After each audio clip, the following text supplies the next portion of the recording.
નમસ્કાર દર્શક મિત્રો, લેટેસ્ટ ન્યૂઝમાં આપનું સ્વાગત છે।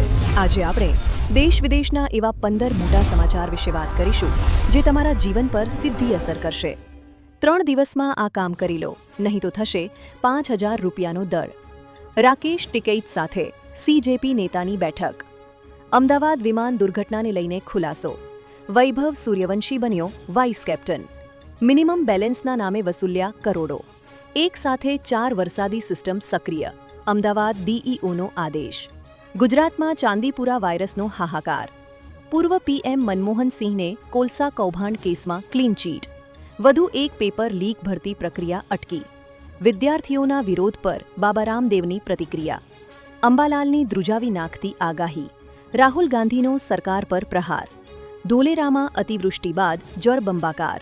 પીએફ ધારકો માટે મોટા સમાચાર।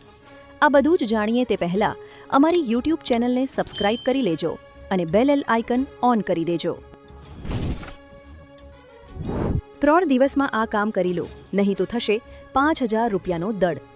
નાણાકીય વર્ષ 2025થી 26 માટે આઈટીઆર ફાઇલ કરવાની સામાન્ય કરદાતાઓની છેલ્લી તારીખ 31 જુલાઈ 2026 છે, એટલે હવે માત્ર 3 દિવસ બાકી છે। સમયમર્યાદા ચૂકી ગયા બાદ 31 ડિસેમ્બર સુધી લેટ ફી સાથે બિલેટેડ રિટર્ન ફાઇલ કરી શકાશે। આવક, રોકાણ અને નાણાકીય વ્યવહારોની માહિતી આઈટીઆરમાં યોગ્ય રીતે દર્શાવવી જરૂરી છે। આવકવેરા વિભાગ વિવિધ ડેટા સ્ત્રોતો દ્વારા માહિતીની તેની ચકાસણી કરે છે। રાકેશ ટિકૈત સાથે સીજેપી નેતાની બેઠક। ભારત અમેરિકા ટ્રેડ ડીલના વિરોધને લઈને મોટા આંદોલનની અટકળો તેજ બની છે। અહેવાલો અનુસાર સીજેપીના આશુતોષ રાંકાએ કિસાન નેતા રાકેશ ટિકૈત સાથે મુલાકાત કરીને એક જૂથ થઈને વિરોધ પ્રદર્શન કરવાની શક્યતાઓ પર ચર્ચા કરી છે। જોકે આ બેઠક કે સંયુક્ત અભિયાન અંગે હજુ સુધી કોઈ સત્તાવાર જાહેરાત થઈ નથી, પરંતુ બંને પક્ષો મળીને સરકાર સામે દેશવ્યાપી આંદોલનની રણનીતિ બનાવી રહ્યા હોવાની ચર્ચા છે। અમદાવાદ વિમાન દુર્ઘટનાને લઈને ખુલાસો। અમદાવાદમાં થયેલી AI-171 વિમાન દુર્ઘટનાનું કારણ ફ્યુઅલ કંટ્રોલ સ્વિચમાં ખામી નહોતી એવી માહિતી સરકારે રાજ્યસભામાં આપી છે। સરકારના જણાવ્યા મુજબ વિમાન નિર્માતા કંપનીના એડવાન્સ ટેસ્ટમાં પણ સિસ્ટમમાં કોઈ ખામી મળી નથી।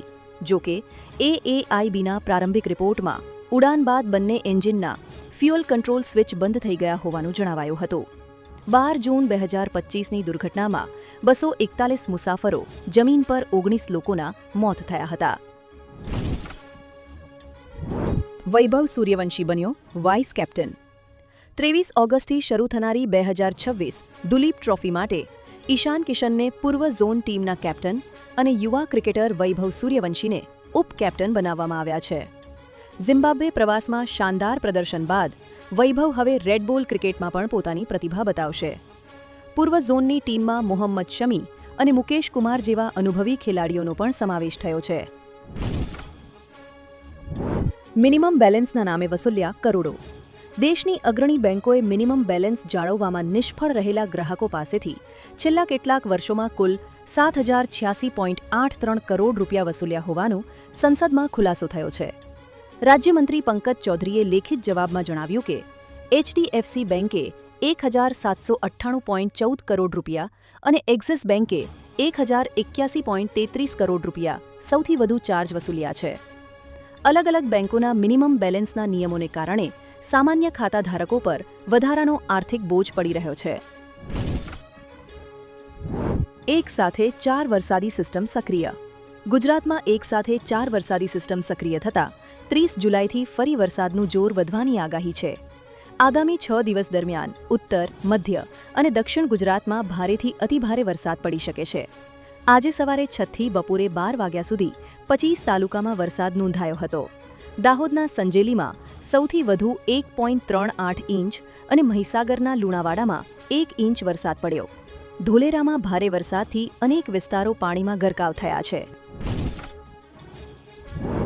અમદાવાદ ડીઈઓનો આદેશ। અમદાવાદમાં રોડ સેફટી અને વિદ્યાર્થીઓની સુરક્ષાને ધ્યાનમાં રાખીને ડીઈઓએ શાળાઓ માટે કડક આદેશ જાહેર કર્યો છે। 18 વર્ષથી ઓછી ઉંમરના અથવા લાયસન્સ વગરના વિદ્યાર્થીઓને વાહન ચલાવી શાળાએ આવવા પર પ્રતિબંધ રહેશે। હેલ્મેટ વગર આવતા વિદ્યાર્થીઓને પણ શાળા પરિસરમાં પ્રવેશ આપવામાં નહીં આવે। શાળાઓએ આગામી 7 દિવસમાં રોડ સેફટી કાર્યક્રમો યોજવા, વિદ્યાર્થીઓને ટ્રાફિક નિયમો અંગે માર્ગદર્શન આપવા સૂચના આપવામાં આવી છે. ગુજરાતમાં ચાંદીપુરા વાયરસનો હાહાકાર. ગુજરાતમાં ચાંદીપુરા વાયરસના કેસ વધતા આરોગ્ય તંત્ર એલર્ટ બન્યું છે. રાજ્યમાં અત્યાર સુધીમાં આશરે 150 શંકાસ્પદ કેસ નોંધાયા છે, જેમાંથી 26 પોઝિટિવ આવ્યા છે અને 9 સેમ્પલના રિપોર્ટ પેન્ડિંગ છે. વાયરસના કારણે 10 બાળકોના મોત થયા છે, જેમાં રાજસ્થાનના 3 દર્દીઓનો પણ સમાવેશ થાય છે. હાલ 26 દર્દીઓ સારવાર હેઠળ છે, જ્યારે 3 સ્વસ્થ થતા ડિસ્ચાર્જ થયા છે. સર્વેલન્સ અને સારવારની વ્યવસ્થા વધારી છે. પૂર્વ પીએમ મનમોહનસિંહને કોલસા કૌભાર કેસમાં ક્લીન ચીટ. સુપ્રીમ કોર્ટે કોલસા બ્લોક ફાળવણી કેસમાં ભૂતપૂર્વ વડાપ્રધાન ડોક્ટર મનમોહનસિંહને સમન્સ પાઠવવાના 2015ના વિશેષ સીબીઆઈ કોર્ટના આદેશને રદ કર્યો છે. કોર્ટે સીબીઆઈના ક્લોઝર રિપોર્ટને નકારવા અને મનમોહનસિંહ સામે સંજ્ઞાન લેવાનો કોઈ આધાર ન હોવાનું જણાવ્યું. સુપ્રીમ કોર્ટે સીબીઆઈનો ક્લોઝર રિપોર્ટ સ્વીકારીને મનમોહનસિંહને ક્લીન ચીટ આપી અને તેમની વિરુદ્ધની કાર્યવાહી બંધ કરી દીધી. વધુ એક પેપર લીક ભરતી પ્રક્રિયા અટકી. મહારાષ્ટ્રમાં એમપીએસસીની ડ્રગ ઇન્સ્પેક્ટર ભરતી પરીક્ષાના પેપર લીકના આક્ષેપો બાદ ભરતી પ્રક્રિયા અટકાવી દેવામાં આવી છે. 31,000 ઉમેદવારોએ પરીક્ષા આપી હતી, જેમાંથી 488 ઉમેદવારો પ્રોવિઝનલ મેરિટ લિસ્ટમાં હતા. આયોગને વોટ્સએપ ચેટના સ્ક્રીનશોટ મળ્યા બાદ ગેરરીતિની ફરિયાદ નોંધાઈ છે. ફરિયાદકર્તાઓએ કેટલાક ઉમેદવારોને શંકાસ્પદ રીતે ઊંચા માર્ક્સ મળ્યાનો દાવો કર્યો છે. વિદ્યાર્થીઓના વિરોધ પર બાબા રામદેવની પ્રતિક્રિયા. વિદ્યાર્થીઓના વિરોધ પ્રદર્શનને લઈને યોગ ગુરુ બાબા રામદેવે તીખી પ્રતિક્રિયા આપી છે. તેમણે કહ્યું કે જૈનજીએ ભારતને બદનામ કર્યું છે. તેમણે કેટલાક વિદ્યાર્થીઓના આંદોલન અને વિરોધ પ્રદર્શનના વલણ પર સવાલ ઉઠાવ્યા હતા. રામદેવે યુવાનોને દેશની પ્રતિષ્ઠા જાળવવા અને જવાબદારીપૂર્વક વર્તવાની અપીલ કરી. તેમના નિવેદન બાદ રાજકીય વર્તુળો અને સોશિયલ મીડિયા પર ચર્ચા તેજ બની છે. અંબાલાલની ધ્રુજાવી નાખતી આગાહી. હવામાન નિષ્ણાત અંબાલાલ પટેલની આગાહી મુજબ ગુજરાતમાં આગામી 48 કલાક બાદ વરસાદનો નવો રાઉન્ડ શરૂ થઈ શકે છે. 30 અને 31 જુલાઈએ દક્ષિણ ગુજરાત, દક્ષિણ સૌરાષ્ટ્ર અને મધ્ય ગુજરાતમાં ભારેથી અતિભારે વરસાદની શક્યતા છે. વડોદરા, આણંદ, પંચમહાલ, દાહોદ, છોટાઉદેપુર, મહીસાગર, ભરૂચ સહિતના વિસ્તારોમાં ભારે વરસાદ પડી શકે છે. અમદાવાદ, ગાંધીનગરમાં પણ સારો વરસાદ થવાની શક્યતા છે.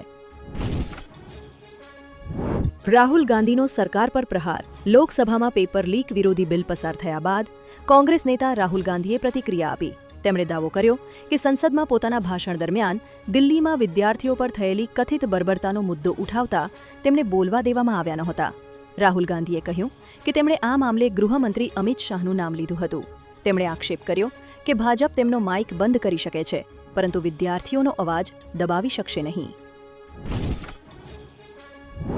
ધોલેરામાં અતિવૃષ્ટિ બાદ જળબંબાકાર. અમદાવાદ જિલ્લાના ધોલેરા પંથકમાં ભારે વરસાદ બાદ જળબંબાકારની સ્થિતિ યથાવત છે. વરસાદે વિરામ લીધો હોવા છતાં અનેક વિસ્તારોમાં પાણી ભરાયેલા છે. સામે આવેલા ડ્રોન દ્રશ્યોમાં ખેતરો અને નીચાણવાળા વિસ્તારો પાણીમાં ગરકાવ જોવા મળી રહ્યા છે. અતિવૃષ્ટિના કારણે સ્થાનિકો અને ખેડૂતોની મુશ્કેલીઓ વધી છે. તંત્ર દ્વારા સ્થિતિ પર સતત નજર રાખવામાં આવી રહી છે અને પાણીના નિકાલ માટે કામગીરી હાથ ધરવામાં આવી રહી છે. પીએફ ધારકો માટે મોટા સમાચાર.